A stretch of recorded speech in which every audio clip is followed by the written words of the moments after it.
Greetings everyone, welcome to your own channel Anuj Mishra Genius Labs. We are doing PYQs on a topic named hydrocarbon. Let's continue our discussion for the same. तो चलिए शुरू करते हैं. Question 25 on your screen. एक compound लिखा हुआ है आपके सामने NOCl, जिसकी रिएक्शन एक डबल बॉन्ड पे कराई जा रही है. पहले तो NOCl को थोड़ा डिग डीप करते हैं और समझते हैं कि NOCl होता क्या है. NOCl का नाम लिख लो Tilden reagent. Okay, it's called Tilden reagent. And basically जब आपने एक्वा रिएजेंट सुना होगा, उसकी रिएक्शन से NOCl एक प्रोडक्ट की तरह बन के निकल के आता है. Right, very reactive compound. It breaks as NO+ and Cl-. अब क्योंकि NO+ और Cl- की तरह ब्रेक होगा, तो आप ध्यान रखो पहले अगर इलेक्ट्रोफाइल अटैक करोगे तो कहाँ पे NO अटैक करेगा और कहाँ पे प्लस चार्ज फॉर्म होगा, और उसके बेसिस पे आप ये आंसर करने की कोशिश करिए. तो NO जाएगा टर्मिनल पोजीशन पे डबल बॉन्ड की, प्लस चार्ज सेकंड पोजीशन पे फॉर्म करेगा और Cl- वहां पे ज्वाइन कर जाएगा. कौन सा ऑप्शन यहाँ पे सबसे ज्यादा सेंसिबल और लॉजिकल ऑप्शन है? Option number B. ठीक है. Next question, question number 26 on your screen. Cyclohexene on ozonolysis followed by reaction with zinc, dust and water give compound E.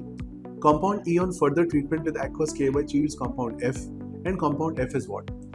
If you observe this question carefully, इस question में cyclohexene यानी कि एक alkene दिया हुआ है और उसको ओजोनोलाइज किया जा रहा है जिंक डस्ट की प्रेजेंस से. जिंक डस्ट का काम क्या होता है? एक टर्म लिख लीजिए DMS, डाई मिथाइल सल्फाइड. सो DMS, जिंक डस्ट, ऐसा कोई भी कंपाउंड अगर गिवन है तो ये क्या करते हैं, ये ऑक्सीजन को एब्जॉर्ब कर लेते हैं. Once they absorb oxygen, reaction के अंदर एक्स्ट्रा ऑक्सीजन कैप्चर हो जाती है और रिएक्शन हो जाती है रिडक्टिव फॉर्मेशन में, यानी कि reductive ozonolysis. At the same moment अगर जिंक की एब्सेंस है और DMS की एब्सेंस है तो रिएक्शन रहेगी ऑक्सीडेटिव ओजोनोलाइसिस. दोनों में मेजर डिफरेंस आ जाता है. ऑक्सीडेटिव में आपके पास COH फॉर्मेशन होती है, रिडक्टिव में आपके पास एल्डिहाइड्स बनते हैं. तो चलिए इस क्वेश्चन को ध्यान से ऑब्जर्व करते हैं. पहले स्टेप में आप इसको ओपन करोगे, CHO बना लोगे और फिर ये CHO KOH के साथ मिलकर कौन सी रिएक्शन देगा? ये बनाएगा एक alpha beta unsaturated compound which is a carbonyl compound with a reaction called aldol. तो आप चेक करो इसका आंसर कौन सा बनना चाहिए बच्चों. कहाँ पे आपको दिख रहा है alpha beta unsaturated double bond structure? आप पूरे स्ट्रक्चर में चेक करिए. Check option number A, that is the only option which makes sense. I hope you understood this question and clarity है इस पूरे कॉन्सेप्ट में. एक और क्वेश्चन देखते हैं. Question 27 on your screen. The synthesis of 3-octine एक ट्रिपल बॉन्ड कंपाउंड है, third position, internal alkyne. By adding a bromo alkane into a mixture of sodium amide and an alkyne. आप alkyne और इससे आप reaction कर रहे हो, तो the bromo alkane and alkyne respectively are. ये क्वेश्चन आपसे पूछा जा रहा है. ठीक है, अब आप चेक कर लीजिए क्वेश्चन को ध्यान से और बताइए किस केस में रिएक्शन संभव है, पॉसिबल है, हो सकती है. सारे केसेस में आप जो RBR वाला पार्ट है that is going to be replaced, right. So C- बनेगा, C- अटैक करेगा और आपके पास Br को बाहर निकालेगा. सो किस केस में आपके पास जो कंपाउंड है वो 3-octine बन के आएगी? Check option number D carefully. So when C- attacks and CH2 will join on this part, that will be called 3-octine. 8 members हो जाएंगे और 3-octine फॉर्म कर जाएगा. So answer will be D part. I hope you're understanding all these questions. Keep liking, subscribing and sharing with all your friends. Thank you so much for watching. Greetings everyone, welcome to your own channel Anuj Mishra Genius Labs. We are solving PYQs on topic hydrocarbon. So let's see this particular question on your screen. Question number 1. Which one of the following has the smallest heat of hydrogenation per mole? What is hydrogenation? Reaction of hydrogen. So double bond पे अगर आप hydrogen add करोगे single में convert हो जाएगा, triple पे add करोगे double में कन्वर्ट हो जाएगा. That is called hydrogenation, right. अब आपके पास डिफरेंट कंपाउंड हो सकते हैं. यहाँ पे क्वेश्चन में 1-ब्यूटीन है, सिस्टोब्यूटीन है, ट्रांस है एंड 1,3-ब्यूटाडाइन. तो जाहिर सी बात है आपको देखते ही फील आएगी यार जो स्टेबल एल्कीन होगी मेरे पास, स्टेबल एल्कीन पे हाइड्रोजन ऐड करूंगा तो उसके इसमें एल्केन फॉर्मेशन मिलेगी और उस केस में जो एनर्जी रिलीज होगी पूरे सिस्टम से वो मिनिमम होगी, बिकॉज स्टेबल एल्कीन को ब्रेक करने के लिए मुझे खुद अपनी तरफ से क्या करना पड़ेगा, सप्लाई करनी पड़ेगी कुछ एनर्जी, राइट. तो ट्रांस और 1,3-ब्यूटाडाइन में आपको डाउट हो सकता है. बट यहाँ पे एक और वर्ड है हाइड्रोजनेशन पर मोल. पर मोल मतलब हर मोल के लिए क्या क्या वैल्यू है, हर मोल के लिए क्या क्या वैल्यू इसकी, राइट. सो ट्रांस वाले कंपाउंड में अगर हम ध्यान से ऑब्जर्व करें, ट्रांस वाले कंपाउंड में मेरे पास वैल्यू कम होगी बिकॉज ट्रांस सबसे स्टेबल कॉन्फ़िगरेशन होती है in the given case. So कौन सा ऑप्शन हम मार्क करेंगे? Option number B. Next question, question number 2. Toluene, which is C6H5 having a CH3 on one of the position, you are reacting with bromine and Fe, right? अब इसकी 2-3 reaction possible है. एक reaction होती है basically टॉलुएन की reaction जहाँ पे हम फ्री रेडिकल सब्स्टिट्यूशन करते हैं, जहाँ पे हमारे पास ब्रोमीन आके लग जाता है CH3 वाली लोकेशन पे. एक और रिएक्शन हमारे पास होती है जहां पे ऐसा नहीं हो पाता, और वहां पे रिएक्शन कैसे बनती है, वहां पे रिएक्शन होती है जो रिंग पे आके अटैच करता है। अब रिंग पे अगर आके अटैच होगा, ये रिंग पे आके अटैच होगा तो ये डार्क कंडीशन में Br2Fe के साथ रिएक्शन हो रही होगी, करेक्ट। अब अपनी बात ध्यान से समझिए, पैरा पोजीशन पे आप Br लगा रहे हो और CH3 टॉप पे बैठा हुआ है, तो वो एक पैरा डायरेक्टर, इसलिए CH3 यहाँ पे Br को लगा रहा है। इसका एक और रीजन है, अगर आप CH3 के एक एज को ब्रेक करें और एक डबल बॉन्ड फॉर्म करें तो देखो वो मूवमेंट आपको ट्रिगर करते हुए पैरा पोजीशन पे जाके एक नेगेटिव चार्ज बना के अटैक करने के लिए कैपेबल बनाती है। That shows hyperconjugation as well, fine. So both these situations give me the idea that answer should be para director as well as activating the ring with hyper conjugation, fine। चलिए next question पे आ जाते हैं। उसका answer last question का ए और सी mark कर दीजिए। अगला question, question number 3 on your screen. 2-methyl butane is given, chlorine HCl से रिएक्शन कर रहे हो, एन प्रोडक्ट्स बनते हैं, fractional distillation based on the boiling point separate कर रहे हो ग्रुप्स को, और वहां पे एम प्रोडक्ट अभी भी साथ में है, तो एम की वैल्यू आपसे पूछी गई, ठीक है। कौन सा ऑप्शन मार्क करेंगे? क्वेश्चन को ध्यान से ऑब्जर्व करो, Cl लगाने की कोशिश करो।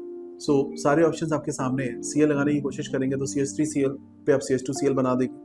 नेक्स्ट पार्ट आपने फिर मिडिल पोजीशन पे Cl लगाया, ऐसे करते करते करते डिफरेंट स्ट्रक्चर्स आप बनाते चले जा रहे हैं, राइट। उनमें से 2 स्ट्रक्चर है जो RS फॉर्म में एग्जिस्ट करेंगे और बाकी 2 स्ट्रक्चर आपके इनएक्टिव फॉर्म में रहेंगे। जो भी RS फॉर्म में एग्जिस्ट करेंगे उनको आप सेपरेट नहीं कर पाओगे, बाकी दोनों को सेपरेट कर सकते हो। तो आंसर क्या बनेगा? 6,4। 4 स्ट्रक्चर जो मैं सेपरेट नहीं कर पा रहा हूँ वो अलग रहेंगे, ठीक है। तो you can mark the option as A. Question 4 on your screen. Among P, Q, R and S, the aromatic compound is R. एक 3-membered ring double bond Cl AlCl3 के साथ AlCl4 माइनस बनाएगा, प्लस चार्ज आ जाएगा, तो ये compound aromatic हो सकता है। सेकंड कंपाउंड में H माइनस टॉप वाली पोजीशन से H लेके जाएगा, माइनस चार्ज आएगा, साइक्लोपेंटाडाइनाइल एनायन बनाएगा, ये भी हो सकता है। थर्ड केस में आपके पास पायरॉल के सब्स्टिट्यूशन बनेंगे, वो भी होगा, और लास्ट केस में आपके पास एक ट्रोपिलियम फॉर्मेशन बनेगी, साथ में OH लगा हुआ। इन सारे केसेस में आपको आंसर मिल रहा होगा, right. So what is the correct answer for this question? 1, 2, 3, 4 चारों ही कंपाउंड मुझे एरोमेटिक कंपाउंड देने में सक्षम है, तो मेरा आंसर होगा ABCD, and this is how we can solve this question. Thank you so much for watching this video. Keep liking, subscribing and sharing with your friends. Thanks a lot. Welcome everyone to your own channel, Anuj Mishra Genius Labs, and we are doing PYQs on hydrocarbon topic. Very important for your 11th, 12th preparation, JEE Mains, NEET, Advanced, Board सबके लिए important topic है। चलिए देखते हैं question. Question 28 on your screen. The bond energy in kilocalories per mole. अब यार ये ऐसा क्वेश्चन है जो थोड़ा सा याद रखने वाले भी बोल सकते हैं, बट लॉजिकल भी आप सोचोगे तो आपको आइडिया होना चाहिए कि बॉन्ड ऑर्डर किस रेंज में और बॉन्ड लेंथ किस रेंज में होती है और बॉन्ड एनर्जी किस रेंज में होती है। CC सिंगल बॉन्ड के लिए अप्रोक्सीमेटली पूछा है। ऑप्शंस दिए हैं 1 kilo calories per mole, 10 and 100 and 1000। अब लॉजिकली अगर आपने थोड़ा भी बॉन्ड एनर्जीज को थर्मो में ध्यान से ऑब्जर्व किया हो तो कौन सा ऑप्शन सही होगा? Option number C, okay, which will be 100 kilocalories per mole. Bond energy को किलो जूल्स में निकाल लो, 4.2 से डिवाइड कर लो और आंसर लेके आ जाओगे। चलिए एक और क्वेश्चन देखते हैं। Question 29 on your screen. In allene C3H4 the types of hybridisation of carbon atom are. Allene एक ऐसा कंपाउंड है जहां पे 2 C double bond back to back होते हैं, इट्स C3H4, एंड ये ऐसा स्ट्रक्चर होता है, ठीक है, ऐसे ध्यान से देखो, ठीक है, perpendicular, okay. Because of this what's going to happen in C3H4, अगर आप टर्मिनल पोजीशन पे डिफरेंट ग्रुप्स लगाते हो तो ऑप्टिकल एक्टिविटी भी शो करता है, extra point, okay. Now coming to the question, in this particular case since the middle carbon is having both side 2 double bonds, तो आपका middle carbon क्या बनाएगा? sp hybridized structure because of 2 sigma bond। Terminal वाले दोनों sp2 होंगे, तो correct answer होगा इसका B। देखिए मैं कोशिश कर रहा हूँ कि जो क्वेश्चंस आप सॉल्व करो बिना पेन की मदद से, यानी कि ये यहाँ से आपका थॉट प्रोसेस ज्यादा इंप्रूव होता है। मैं लिख के भी दिखा सकता हूँ क्वेश्चन को, उसका पर्पस नहीं होगा, तो कोशिश करो कि जो मैं बोल रहा हूँ आपको समझ में आए, उससे आपकी थॉट प्रोसेस डेवलप होगी, विजुअलाइजेशन स्ट्रांग होगी, and that is the idea about solving this kind of PYQs, that this gives you confidence कि without pen and paper also you can solve these questions। That is the whole idea about recording in this format, okay. So keep watching. Next question, question 30 on your screen. The number of optically active product form after the reaction of complete ozonolysis of the given compound. देखो ozonolysis अगर आप इस compound की करोगे जो आपको screen पे दिख रहा है क्वेश्चन 30 में, तो यार ये डबल बॉन्ड को ओपन करेगा, COH बना देगा, एक जगह से, 2 जगह से, 3 जगह से, सब जगह से ब्रेक कर दोगे। ये बनने के बाद आपके पास नेक्स्ट स्टेप पे क्या होगा? Check the left side one, CH3C double bond OH, जिससे तो कुछ भी नहीं मिलने वाला मेरे को, राइट। उसके बाद दूसरा वाला आप ऑब्जर्व करो, ओके, उसमें क्या होगा? लेफ्ट साइड भी CH और इधर भी COH, तो दोनों तरफ से सेम कंपाउंड बन गया, वहां से भी कुछ नहीं मिल रहा है, राइट। थर्ड वाले से भी कुछ नहीं मिल रहा है, तो करेक्ट आंसर क्या होगा इस कंपाउंड का? अब सारी चीजों में कहीं मेरे को ऑप्टिकल एक्टिविटी दिख रही है, इसमें क्या मिल सकती है? Answer is nil, answer is zero और शून्य। ठीक है, क्योंकि ग्रुप्स सेम ग्रुप्स वहां पे बैठे हुए हैं। चलिए क्वेश्चन 31 देखते हैं। Isomer of hexane based on their branching can be divided into three distinct classes as shown in the figure। Advance 2040 का क्वेश्चन है। एक फर्स्ट केस दिया हुआ है, एक सेकंड केस दिया हुआ है और एक थर्ड केस दिया हुआ है। ठीक है, the correct order of their boiling point would be. अब देखो जितनी भी लीनियर चेन्स होती है उसमें हम बोलते हैं लीनियर चेन्स के अंदर सिमेट्री मिनिमम होती है। ब्रांचेस बढ़ाते जाओगे सिमेट्री आपकी बढ़ती जाएगी और उसके हिसाब से बॉइलिंग पॉइंट कम होता जाएगा। सबसे ज्यादा ब्रांचेस कहाँ पे देखने को मिल रही है आपको? फर्स्ट वाले सिनेरियो में। तो सबसे कम बॉइलिंग पॉइंट किस वाले का होना चाहिए? फर्स्ट वाले का। सबसे ज्यादा ब्रांचेस फर्स्ट में मिल रही है, सबसे कम ब्रांचेस कहाँ पे मिल रही है? लास्ट वाले में। तो सबसे ज्यादा बॉइलिंग पॉइंट किस होना चाहिए? थर्ड वाले का। सो कौन सा ऑप्शन इसमें लॉजिकल होता है? चेक करके देखो। 3 is more than 2 is more than 1. Simple thing is more branching, more symmetry, lesser van der Waals forces because of poor dipole attraction, right? उस तरीके से आप बोल सकते हो और weak van der Waals forces की बात कर सकते हो। इसका उल्टा सोचो, less symmetry, big compound, more van der Waals forces, more boiling point. I hope you understood this concept. तो चलिए नेक्स्ट वीडियो में हम आगे बढ़ेंगे और पीवाईक्यूज के साथ। Till then take care, bye bye. Keep watching, liking and subscribing this channel. Thank you. Greetings everyone. Welcome to your own channel, Aditya Mishra Genius Labs. We are solving thermodynamics PYQs. So let's continue with the same. You can see my screen a question. Identify the intensive quantities from the following. Options are given. Enthalpy, temperature, volume and refractive index. These are 4 options given. So what is the basic fundamental of intensive quantities? Intensive is mass independent quantities. What are mass independent quantities? For example, temperature. अगर आप let's say you have a rod, you cut it in 2 pieces. Temperature will remain same for both the pieces and the complete rod itself. Think about molarity. Think about density. So these structures or these quantities will not change at all. So what should be the answer for this question? Temperature can be one option. Another option which is not dependent on the amount of substance is known as refractive index. You take a glass piece. You take a smaller part, bigger part, complete glass, it will have same refractive index value. Hence, options to be marked are B and D. A and C are properties which are based on mass, hence they are extensive properties. So that's a key difference here. Can you mark the answer? Now see the next question. The following is our endothermic reaction. Endothermic reaction कौन सी reaction होती है? जहाँ पे delta H positive हो, जहाँ पे आप heat supply कर रहे हो। एक एक करके सारे रिएक्शंस देखते हैं। कंबशन ऑफ मीथेन, देख बर्न करो मीथेन को, हीट निकल के आएगी। डिकम्पोजिशन ऑफ वाटर एंडोथर्मिक हो सकता है। डिहाइड्रोजनेशन, देखो हाइड्रोजनेशन रिएक्शन जनरली एक्सोथर्मिक होती है। डिहाइड्रोजनेशन क्या हो सकती है? एंड हो सकती है, right. The next is conversion of graphite to diamond. It requires high temperature and pressure. So which all parts we going to mark for this question? Will mark option B, C and D. Simple question it is. Thermo काफी important topic होता है exam के point of view से भी। आपने देखा recently exams में भी कई सारे क्वेश्चंस थर्मो के थे। तो कॉन्सेप्ट्स वहाँ पे क्लीन और क्लियर रखो अपने, ताकि आपको कोई कंफ्यूजन ना हो। तो intensive, extensive property, state function, path function, ये बेसिक कॉन्सेप्ट्स हैं। Among the following state function is are.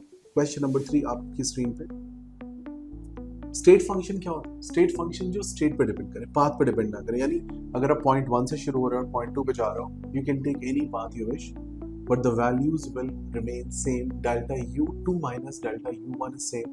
Similarly, delta S2 minus delta S1 is same. So वो नंबर जिनके लिए वैल्यू सेम होगी वो सारे यहाँ पे लिख सकते हैं। So कौन सा ऑप्शन मार्क कर सकते हैं हम लोग? Check option number A, internal energy.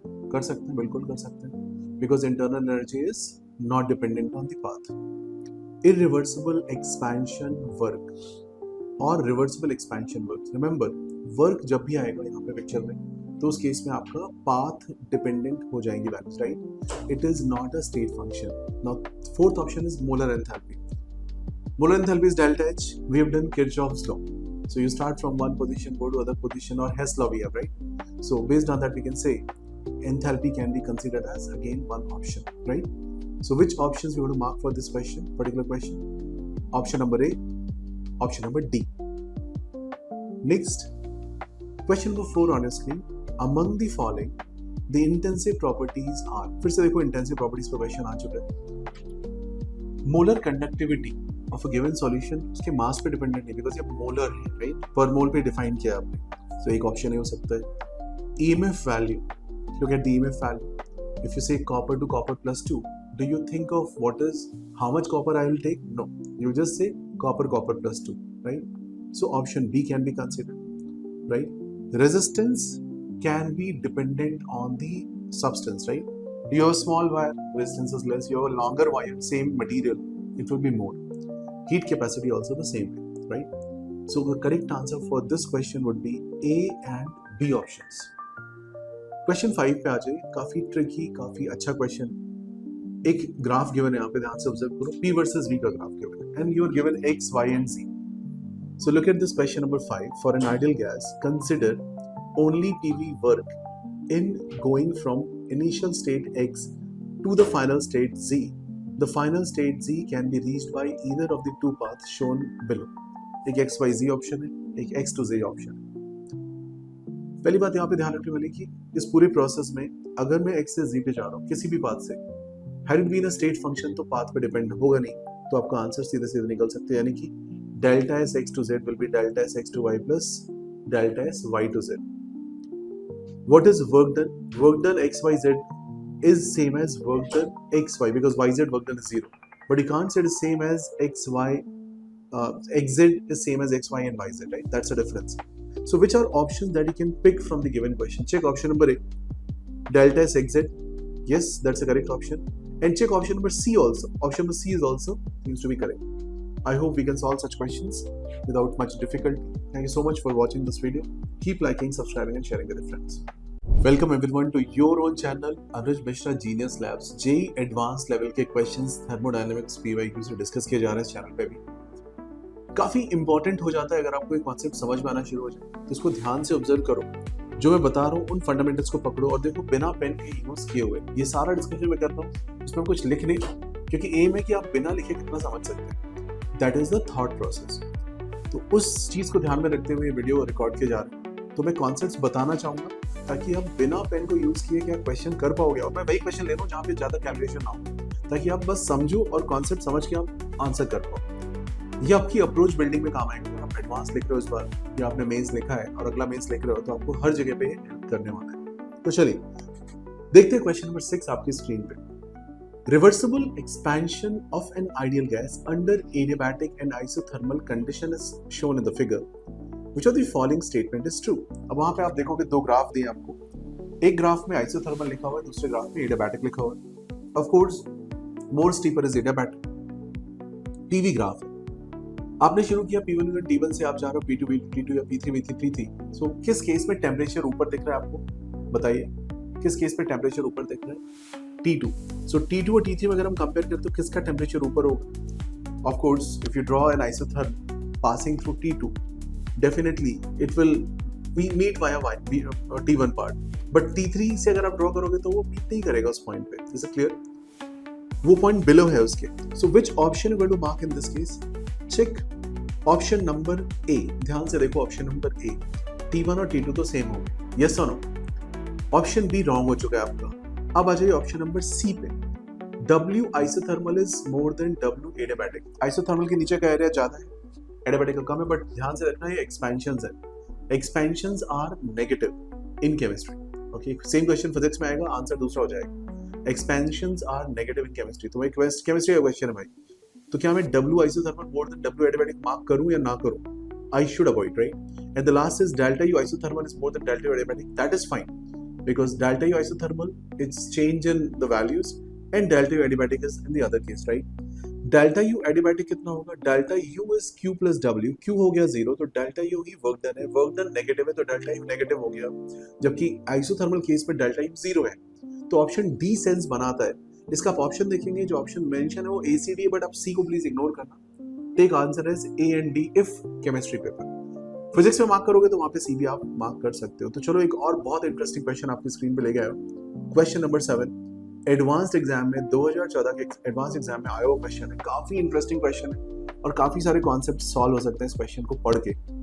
क्या इस क्वेश्चन को यूज करने के लिए कोई पेन रिक्वायर्ड है? क्या लिखना पड़ेगा? कुछ भी नहीं लिखना है, बस पढ़ो और सॉल्व हो जाएगा. Trust me, just read and you can get the answer of this question. तो चलिए शुरू करते हैं. क्वेश्चन आपके सामने है, an ideal gas in a thermally insulated vessel at internal pressure P1, volume V1 and absolute temperature T1 expands irreversibly against zero external pressure. In points को आप अंडरलाइन करते जाओ दिमाग में अपने कि ठीक है, प्रेशर क्या है, टेम्परेचर क्या है, एक्सटर्नल प्रेशर कितना है, ये आपको बताना चाहिए। The final pressure, volume and absolute temperature of the gas है P2 V2 and T2। तो एक प्रोसेस दिया है, यहाँ से शुरू किया आपने, इरिवर्सिबल मोड में आप यहाँ तक गए, थर्मल इंसुलेशन है पूरे प्रोसेस में, यानी कि Q की वैल्यू आपने जीरो फिट कर रखी है, तो Q जैसे ही जीरो हो गया, डेल्टा U क्या होता है, Q प्लस W। एक्सपेंशन किसके अगेंस्ट हो रहा है, जीरो एक्सटर्नल प्रेशर के अगेंस्ट। आपको पता है जीरो एक्सटर्नल प्रेशर के अगेंस्ट जब भी एक्सपेंशन होगी तो वर्क डन क्या हो जाएगी, जीरो। वर्क डन जीरो आ चुकी है, Q जीरो है, तो डेल्टा U भी जीरो हो जाएगा। अब अगर डेल्टा U जीरो है तो थोड़ा ध्यान से सोचो भाई, डेल्टा U जीरो यानी कि टेम्परेचर में कोई चेंज ही नहीं हुआ, तो टेम्परेचर 1 और टेम्परेचर 2 मैच कर जाएंगे। अब अगर ये भी सेटिस्फाई हो गया तो delta H equals delta U plus delta P भी आपने पढ़ा होगा आइसोथर्मल के लिए। डेल्टा U मेरे पास जीरो हो चुका है, डेल्टा H आइसोथर्मल का जीरो होता है, तो डेल्टा PV भी जीरो, यानी कि P1 V1 P2 V2 के बराबर होगा, क्योंकि यहाँ पे गैस भी है आपको, राइट। तो अब सारे ऑप्शंस को एक बार समराइज करते हैं और देखते हैं मेरा आंसर बनता क्या है। ऑप्शन है Q equal zero, yes. Option B T2 equals T1, yes. Option C P2 V2 is P1 V1। Option D P2 V2 power gamma and P1 V1 power gamma, क्या ये बनेगा, क्या एडियाबैटिक हो सकता है? No chance, because P2 V2 he P1 V1, यहाँ पे gamma का कोई यूज नहीं होगा। तो मैं क्या आंसर मार्क करूंगा इस क्वेश्चन का? I will mark answer as A, B and C। Advance 2014 का क्वेश्चन आपने सॉल्व कर लिया within 2 minutes without using pen. This is how your approach can be improve, so please work upon it. Take care, thank you so much for watching, keep liking, subscribing and sharing with your friends. Welcome everyone to your own channel Anuj Mishra Genius Labs. We are doing hydrocarbons PYQ और PYQ series ये चलती जा रही है, आपको बहुत help मिलेगी यहाँ से। जेई मेंस, एडवांस जो भी आप प्रिपेयर कर रहे हो नीट के लिए, सब में आपको हेल्प मिलेगी, तो इसको आराम से फॉलो करते जाओ।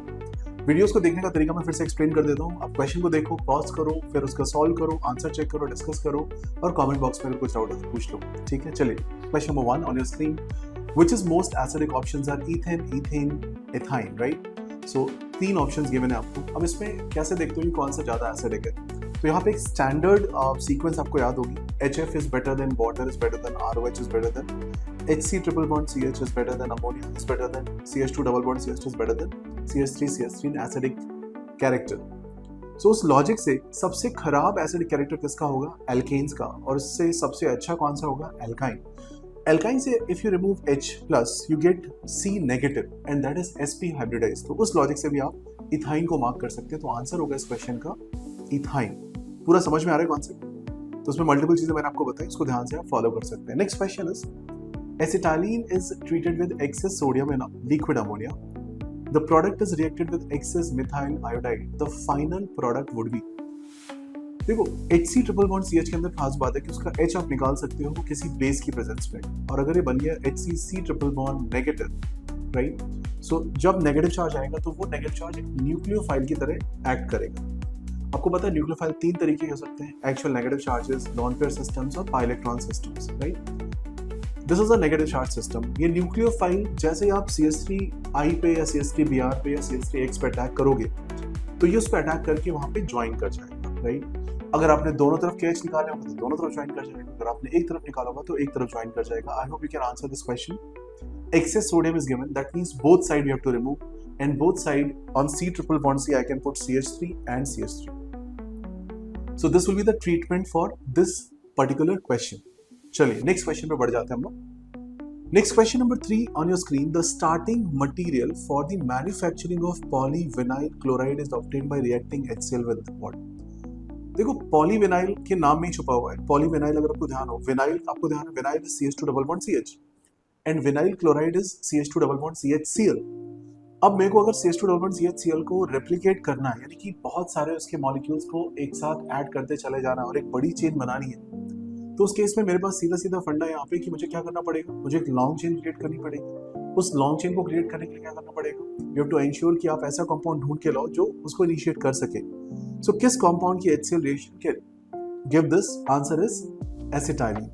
So if I take acetylene, do the reaction, it can give me CH2 double bond CHCl and we can replicate this and get PVC which is called polyvinyl chloride। अब एक बार solution को ध्यान से देखिए, आपको समझ में आएगा मैं क्या बात कर रहा हूँ। Next question on your screen. Colby's electrolysis of potassium succinate gives carbon dioxide. And now Colby's electrolysis itself is a very important reaction. What is Colby's electrolysis? If I revise in a simple word, it is RCO minus Na+. इसको electrolysed करते हैं, electrolysed करेंगे तो वहां पे R radical बन के आता है और दो R रेडिकल क्लब होके RR बना देते हैं, यानी एक कुछ ऐसा ही जैसा कि वुड्स रिएक्शन में दो R कंबाइन कर जाते हैं। आपने वुड्स रिएक्शन देखी होगी, वहां पे भी आप RX लाते हो, सोडियम ट्राईथर के साथ RR बनाते हो। एग्जैक्टली वही काम यहाँ पे हो रहा होगा, साथ में इलेक्ट्रॉन रिलीज होगा। This is the reaction of oxidation हो रहा है, इलेक्ट्रॉन रिलीज हो रहा है, तो ये एनोड रिएक्शन होगी। कैथोड पे क्या करोगे, जो भी गिवन अदर कंपोनेंट है उसकी आप फर्दर रिएक्शन कर लोगे, वहां पे लेट्स से वाटर है या कुछ और प्रेजेंट है तो उसकी फर्दर रिएक्शन आप शो कर सकते हो। Now Colby's electrolysis with potassium succinate. Potassium succinate का फॉर्मूला आपको आना चाहिए। सक्सिनिक एसिड का फॉर्मूला क्या होता है? Oxalic, malonic, succinic, glutaric, adipic. So that sequence if you remember, succinic acid has two intervening CH2s with 2 COH on left and right. अब इसका जो सक्सिनेट होगा वो सॉल्ट होगा, यानी कि CO, Na और COK इस तरीके का कंपाउंड होगा। अब आपके पास बीच में CH2 लगा हुआ है। अब जब आप रिएक्शन करोगे तो वहां पे क्या बन के आएगा? CH2 रेडिकल्स बन के आ जाएंगे। उस रेडिकल से हम क्या बना सकते हैं? इवेंचुअली एथिलीन बना सकते हैं, राइट? बिकॉज वो रेडिकल्स अगर एक बार आप आसपास आएंगे तो क्या बनाएंगे? डबल बॉन्ड बना देंगे, वी कैन फॉर्म इथाइलीन।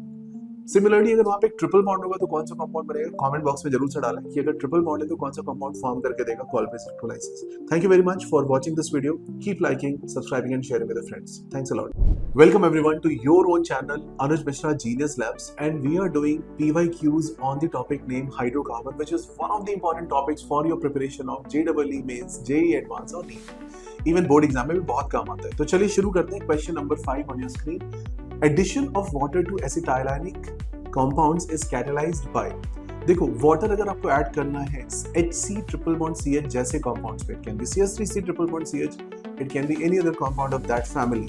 तो कौन से मेंबर्स यहाँ पे यूज करोगे कैटालिसिस में, ये क्वेश्चन यहाँ पे पूछा गया है। तो आप लिख लीजिए यहाँ पे जो करेक्ट आंसर होगा वो होगा एसिडिक कंडीशन में HgSO4, यानी कि H2SO4 HgSO4 combination is used for this kind of alkyne hydrations, right? चलिए next question on screen. Question number 6. The bond dissociation energy needed to form the benzyl radical from toluene. Benzyl radical क्या होता है? PHCH2 radical. कहाँ से बनाना है? toluene से बनाना है। Is then the formation of the methyl radical from methane. तो question ऐसा सा है कि भाई ये बनाना इजी होगा या मिथाइल बनाना इजी होगा? आप बताओ दोनों में स्टेबल कौन सा ज्यादा है? जो बनाना स्टेबल होगा, जिसमें स्टेबल चीजें बन के आएंगी, वो बनाना मेरे लिए इजी होगा। तो चलिए शुरू करते हैं। बेंजाइल रेडिकल बनाने के लिए अगर आप बात करोगे तो बेंजाइल एक बहुत ही स्टेबल रेडिकल हो जाता है, right? Benzyl radical is a stable radical, whereas methyl is not that stable. So benzyl formation में अगर आप CH बॉन्ड ब्रेक करोगे तो वो बॉन्ड इजीली ब्रेक होगा एंड रेडिकल फॉर्मेशन मिल जाएगी मेरे को। तो आंसर क्या मार्क करेंगे इस क्वेश्चन का? Shall I mark the bond dissociation energy is less और is more? Correct answer is less.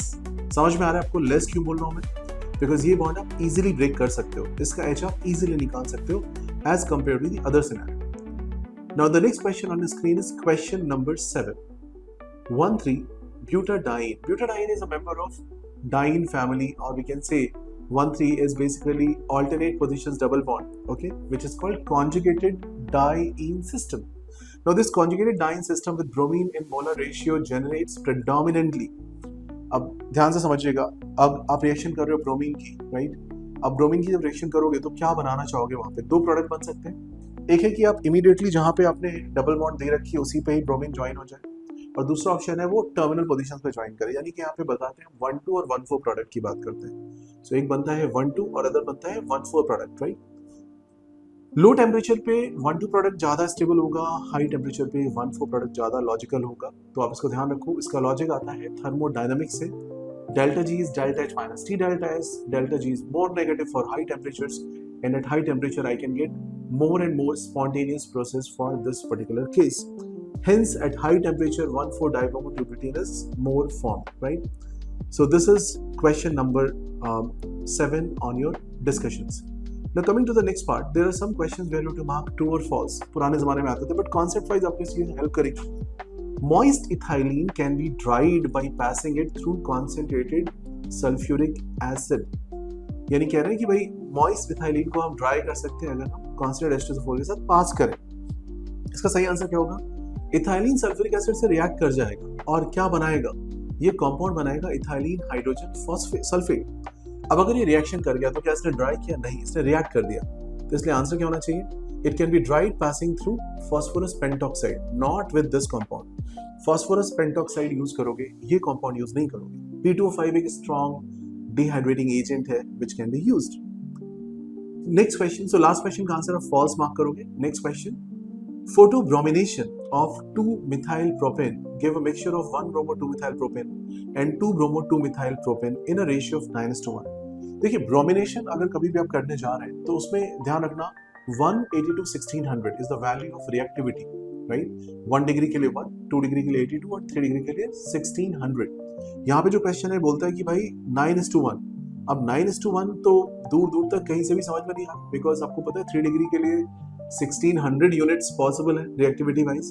अगर उसका एक भी मॉलिक्यूल है तो सोचो 1600 into 1 will be a big number and it will be in favor of 3 degree. Hence there is no logic of writing 9:1। कहीं से भी 9:1 नहीं आ सकता। 82 यूनिट्स तो आपके 2 डिग्री में भी है और आपके पास ऐसा भी नहीं कि 1 डिग्री बहुत सारे हो सकते हैं, राइट, गिवन केस में। So answer is definitely false. I hope you enjoyed all these questions. Keep liking, subscribing and sharing with your friends. Thanks a lot. Welcome everyone to your own channel Anuj Mishra Genius Labs, and we are discussing PYQs from the topic of grade 11 hydrocarbon, which is very much important for your mains, advanced or NEET preparation.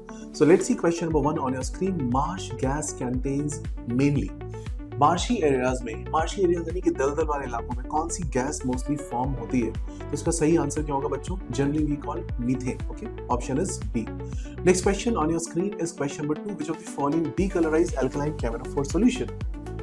Alkaline KMnO4 solution को decolourise करने का मतलब है कि उससे reaction करके यहाँ पे compound formation which is a test of unsaturation of double bond और ट्रिपल बॉन्ड। आपको चेक करना होगा किस कंपाउंड में डबल बॉन्ड या ट्रिपल बॉन्ड की प्रेजेंस है। तो चलिए चेक करते हैं C3H8 से। C3H8 का जो फॉर्मूला है वो प्रोपेन का फॉर्मूला है, यानी एक एल्केन का फॉर्मूला है, या इसका जनरल फॉर्मूला CnH2n+2 निकल के आता है। Hence this is a alkane and in this case we can not of course use this KMnO4 thing. C2H4 is an alkene जिसका फॉर्मूला है CnH2n, राइट। एल्कीन्स के लिए सेटिस्फाई करता है, डबल बॉन्ड होगा तो आप यहाँ पे इजीली KMnO4 को रिएक्शन करके सिन पोजीशन यानी कि सेम साइड दोनों OH जाके अटैक कर सकते हो, कंपाउंड फॉर्म कर सकते हो। इसको बोलते हैं हम लोग syn hydroxylation. Option C is again methane which is saturated hydrocarbon which is not an option, and D option is. Greetings everyone, welcome to your own channel Anuj Mishra Genius Labs, and we are doing PYQs on the topic named hydrocarbon. Very important for your 11th grade and more important for your mains, advanced and NEET preparation. तो चलिए देखते हैं question 11 on screen. Which of the following will have the least hindered rotation about carbon-carbon bond? यानी कि किस जगह पे carbon carbon के अराउंड जो रोटेशन है वो बिल्कुल फ्री है, हिंड्रेंस मिनिमम है। तो ध्यान रखो हमेशा सिंगल बॉन्ड के अराउंड जो रोटेशन होती है बिल्कुल फ्री होती है। डबल बॉन्ड में क्या होगा, पाई बॉन्ड आएगा तो रोटेशन नहीं हो पाएगी, टॉर्शनल स्ट्रेन डेवलप होता है। ट्रिपल बॉन्ड में और मुश्किल आ जाएगी, राइट। तो कौन सा केस आप इसमें मार्क करने वाले? So check the options. Options आपके पास हैं ethylene, ethane, acetylene, hexachloroethane. So which is the best case scenario in this case? I will mark the option as ethane, right, the first option. Next question, question number 12. When cyclohexane is poured on water it floats because, अब देखो ये question थोड़ा सा trick question है। सबने board form, chair form, crown form सुना है और मोस्टली बच्चे क्या करते हैं, बोर्ड फॉर्म इसलिए वो वाटर पे फ्लोट कर जाएगा बिकॉज बोर्ड वाटर पे फ्लोट करती है। ऐसा कुछ भी नहीं है। बोर्ड फॉर्म उसका एक स्ट्रक्चर है, राइट, बट उसका रीजन क्योंकि वाटर पे फ्लोट करता है वो डेंसिटी है। सो density of this compound is less then the water, hence it floats on water. And you also know ice also floats on water, right? उसके पीछे फिर से डेंसिटी का रीजन आएगा। Density of ice is less than density of water, but density of other solid materials are mostly more than density of liquids. Okay, चलिए question 13 देखते हैं हम लोग। तो लास्ट क्वेश्चन 12 का आंसर क्या होगा? Answer will be D. Question 13 पे आ जाएगी। The product obtained via oxymercuration of 1 butyne will be. देखिए ब्यूटाइन क्या है? ब्यूटाइन एक ट्रिपल बॉन्ड है। 1 ब्यूटाइन मतलब कॉर्नर वाला ट्रिपल बॉन्ड। अब उस ट्रिपल बॉन्ड पे अगर हम अटैक करेंगे वाटर HgSO4 H2SO4 का, तो बेसिकली हाइड्रेशन करता है, और ये हाइड्रेशन करता है इस तरीके से कि वहां पे आपको मार्कोनिकॉफ एडिशन मिले OH का। So that means OH will join on which position? On next to the terminal position, as in the second position. That will be ए इनॉल, और उस इनॉल को जैसे ही हम टॉटोमराइज करेंगे तो मेरा फाइनल प्रोडक्ट क्या बन के आ जाएगा बच्चों? उस इनॉल को जैसे आप टॉटोमराइज करेंगे फाइनल प्रोडक्ट क्या बन के आ जाएगा? Corresponding keto, right? So this is how we can answer this particular question. What's my final answer for this question? We can get answer as CH3 CH2 C double bond O CH3, right? Next question.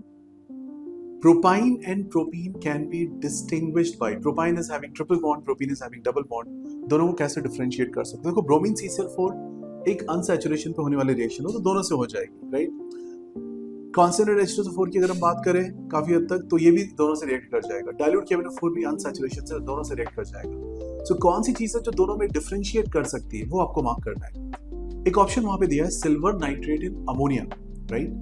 Ammoniacal solution with Ag, which is AgNH3 whole twice plus. Remember, it can take terminal hydrogen of propine, but it cannot do anything for propene. तो मेरा जो best possible scenario बनेगा वो कौन सा बनेगा? Terminal hydrogen of propine can be taken up. तो मेरा best answer बनेगा इसमें D. कर पाएंगे? तो ध्यान रखिए, अगर आपके पास एक ट्रिपल बॉन्ड है और उसके साथ जो कार्बन लगा उस पर एक हाइड्रोजन है, तो ये जो कॉर्नर वाली पोजीशन है इसको बोलते हैं टर्मिनल एल्काइन. और इस टर्मिनल एल्काइन के पास जो हाइड्रोजन है वो रिलेटिवली बेटर ऑप्शन रखेगा टू फॉर्म सिल्वर एसिटाइलाइड और silver एल्काइनाइड. What is the color of this compound? Please comment in the chat box. Let's see how many of you know the color. If not, I'll tell you in the next video maybe. One more question on your screen now. That's question number 15. Which of the following will react fastest with hydrogen under catalytic hydrogenation condition? Again, a very good question. देखो बहुत basic questions है, बहुत अच्छे questions है ये. इस question में क्या पूछा जा रहा है आपसे कि कौन फास्टेस्ट रिएक्शन करेगा, राइट? आपके पास बहुत सारे कंपाउंड्स यहाँ पे ड्रॉ है. 2 RR है, एक बार 2 RR एक साथ है, देन 2 RR आपके पास 3 RR है, फिर एक बार 4 RR है. रिमेंबर जितने आप R ग्रुप्स लगाते जाओगे स्टेबल एल्कीन बन जाएगी. And stable alkenes are less reactive. So which will react fast, which alkene will react fast? जहां पे मेरे पास R कम होगा. तो अब चेक करके बताओ किस केस में आपके पास सबसे कम R है इन द गिवन ऑप्शंस. वो आपका आंसर बन जाएगा, right? So first option you can mark option as A option. ठीक है? I hope you understood this video. Keep liking, subscribing and sharing with your friends for more. Greetings everyone, welcome to your own channel Anuj Mishra Genius Labs, and we are doing PYQs of the topic 9 hydrocarbon, which is very important for 11th standard and also for your 12th standard for JEE Mains and NEET and advanced preparation. तो चलिए देखते हैं इसमें questions क्या क्या हैं. In the presence of peroxide, hydrogen chloride and hydrogen iodide do not give anti-Markovnikov addition to alkenes because. अब इसमें 3-4 ऑप्शंस दिए आपको. अगर आप ध्यान से ऑप्शंस देखोगे, both are highly ionic, one is oxidizing, other is reducing, one of the steps is endothermic in both the cases, all the steps are exothermic in both the cases. इसको थोड़ा deeply समझने के लिए आपको जाना पड़ेगा details of free radical substitution. जब भी हम फ्री रेडिकल पे सब्स्टिट्यूशन कर रहे होते हैं, यानी कि हम क्लोरीन, ब्रोमीन, आयोडीन या कुछ भी लगा रहे होते हैं, तो ध्यान से समझो. पहले तो आयोडीन से रिएक्शन बहुत स्पेसिफिक नहीं होती है. Fluorine is very vigorously reacting. तो 2 ही मेन रिएक्शंस बन के आती हैं, क्लोरीन और ब्रोमीन. जब आप रिएक्शन करेंगे तो उसमें 3 स्टेप्स होते हैं. एक होता है इनिशिएशन, दूसरा होता है प्रोपिगेशन, तीसरा होता है टर्मिनेशन. इनिशिएशन में आप एनर्जी स्पेंड करते हो, that's an endothermic process, right? जैसे आपने लिया क्लोरीन और उसका बॉन्ड ब्रेक किया तो वहां पे 2Cl रेडिकल बन के आए, और उस केस में we are wasting some energy, right? We are investing some energy, put it that way. अब मान लीजिए वो एनर्जी आपकी थी 23 kilo calories per mole, but next step में जब वो Cl रेडिकल बन गया, then it close with hydrogen और CH3Cl, the next propagation step, then energy is released. And last is termination step, जहां पे radicals come close and they form the final molecule. तो ये प्रोसेस होते हैं. तो अब इस क्वेश्चन का जो बेस्ट आंसर बनेगा, आप ध्यान से ऑब्जर्व करो, पूरी बात को ध्यान से समझो. इसका जो बेस्ट ऑप्शन बनेगा, in case of HCl, different steps which are endothermic और यहाँ पे एक्सोथर्मिक है. यहाँ पे क्या हो रहा है, वो चीज एंडोथर्मिक बन के आ रही है. तो मैं कौन सा ऑप्शन मार्क करूंगा? One of the step is endothermic in both the cases. That is the option which is option number C, making maximum sense. इसको और डीप डाउन समझने के लिए आप एक बार इसका डिटेल वीडियो चैनल पे देखिए, वहां पे मैंने रिकॉर्ड किया हुआ है. उससे आपको पूरा समझ में आ जाएगा कि कौन सी रिएक्शंस एंटी मार्कोनिकॉफ देती है, कौन सी मार्कोनिक देती है. HCl क्या आपका फ्री रेडिकल केस में पेरोक्साइड की प्रेजेंस में कुछ अलग देगा या सेम ही चीज देगा, वो सब आपको मिल जाएगा. ठीक है? Question number 17 on your screen. A compound is given MEC triple bond C MEH and then double bond MEH. Hydrogenation of the above compound in the presence of poisoned palladium catalyst. देखो कौन से catalyst की बात कर रहा है. poisoned palladium catalyst आपने जो पढ़ा है, palladium BaSO4 poisoned with quinone and all those things you know, that is Lindlar catalyst. कौन सा कैटलिस्ट? Lindlar catalyst. क्यों जाना जाता है Lindlar catalyst? ट्रिपल बॉन्ड को डबल बॉन्ड बनाता है और वो भी सिस टाइप का. कौन सा बनाता है? डबल बॉन्ड, वो भी सिस टाइप का. अगर आपको ट्रांस टाइप का चाहिए तो आप यूज करते हो वहां पे NaNH3 लिक्विड, जिसको हम बर्च रिडक्शन के नाम से भी जानते हैं, राइट। तो चलिए हम आगे बढ़ते हैं इस डिस्कशन में। अब मेरे पास एक क्वेश्चन गिवन है, इस क्वेश्चन में आपके पास ऑप्शन है एक ट्रिपल बॉन्ड, एक डबल बॉन्ड है, ट्रिपल बॉन्ड डबल बॉन्ड बन जाएगा and double bond will have this kind of structure. इस पूरे ऑप्शन में जब ये सिस बन जाएगा तो राइट साइड में भी सिस है, लेफ्ट साइड में भी एग्जैक्टली सेम सिस बना के ले आओगे आप, तो क्या मैं बोलूंगा दोनों ग्रुप सेम हो गए? और अगर एक बार दोनों ग्रुप सेम हो गए तो क्या इसका जो कार्बन इन्होंने शो किया है MEH के साथ वो ऑप्टिकल एक्टिव रह पाएगा? Answer is no, because for optical activity the की condition is 4 different groups on carbon, जिसको बोलते हैं एसिमेट्रिक कार्बन, कायरल कार्बन और chirality as a concept. Is it clear? So what should be the answer for this particular question? I will mark option as B, optically inactive compound. Inactive compound 2001 screening exam IT में question आया हुआ था। अच्छा question है, conceptual question है, आपको समझ में आना चाहिए। चलिए इसी बात पे एक और क्वेश्चन देखते हैं हम लोग। The reaction of propene with HOCl proceeds via addition of CH3 CH double bond CH2 given है, आप HOCl की रिएक्शन कर रहे हो, तो बताओ HO माइनस और Cl प्लस को कैसे जुड़ना है? मिडिल पोजीशन जहां पे हाइड्रोजन कम है वहां पे OH जुड़ना चाहिए और टर्मिनल पोजीशन पे Cl, राइट। तो क्या कैसे करोगे? स्टेप्स पूछे हुए आपसे, H plus in the first step, Cl plus in the first step, OH minus in the first step, Cl plus and OH minus in the single step, which is the best possible scenario in this case? This is the electrophilic addition reaction, और electrophilic addition reaction की खास बात क्या होती है? पहले electrophile को मौका मिलेगा, because the rich portion is being is attacking, so पहले इलेक्ट्रोफाइल को मौका मिलेगा, it will go and attack on Cl plus and then your answer will come up. What is the final answer? Your answer will come up as option number B. कर सकते हैं? Come to the next question on your screen, which is question number 19. The nodal plane in the pi bond of ethene is located in. ठीक है? अब यार pi bond क्या होता है, नोडल प्लेन क्या होता है, समझ लेते हैं। पाई बॉन्ड पहले समझ लो। पाई बॉन्ड का मतलब आपके पास जो डबल बॉन्ड है उसमें एक सिग्मा पाई बॉन्ड होता है। और नोडल प्लेन क्या होते हैं? Nodal planes are basically the planes across which you will not get any electron. अब इसके 4 ऑप्शंस देखते हैं। एक मॉलिक्यूलर प्लेन लिखा है, the plane parallel to the molecular plane, a plane perpendicular to the molecular plane which bisect the carbon-carbon single bond sigma bond at right angle, and the last option is a plane perpendicular to the molecular plane which consists of carbon-carbon sigma bond. इस पूरे question को अगर observe करते हो तो देखो, अगर ये डबल बॉन्ड है मेरे पास तो ये पाई बॉन्ड हो गया। अब पाई बॉन्ड का नोडल प्लेन कैसे दिखाओगे? इसके क्रॉस तो बॉन्डिंग है, राइट। इसका नोडल प्लेन कहाँ होगा? उस मॉलिक्यूलर प्लेन में ही एग्जिस्ट करेगा, राइट, बिकॉज ये साइडवेज ओवरलैपिंग है। साइडवेज ओवरलैपिंग है तो किस जगह पे आपको इलेक्ट्रॉन्स नहीं मिलेंगे? अगर आप परपेंडिकुलर बात करेंगे, पाई बॉन्ड के लिए नोडल प्लेन परपेंडिकुलरली एग्जिस्ट करेगा, यानी कि वो खुद अपने आप में प्लेन ऑफ मॉलिक्यूल ही होगा। I hope this makes sense to you. अच्छा क्वेश्चन है, बट आई होप आपको समझ में आना चाहिए। इसको हम और डिटेल में भी डिस्कस कर सकते हैं further, but I hope this is clear. Thank you so much for watching this video. Keep liking, subscribing and sharing with your friends. Greetings everyone, welcome to your own channel Anuj Mishra Genius Labs, and we are doing DYQs on a topic named hydrocarbon, which is very important for your 11th preparation as well as for 12th standard. तो चलिए देखते हैं questions क्या क्या हमारे पास इस समय। Question number 20 on your screen. Consider the following reaction. एक reaction given जिसमें एक alkane बना हुआ है, D भी लगा है। D मतलब ड्यूटेरियम, मतलब डरने की जरूरत नहीं D से, है ना। D से डरना मना है, राइट। Br रेडिकल गिवन है, X गिवन है और HBr गिवन है एज अ प्रोडक्ट।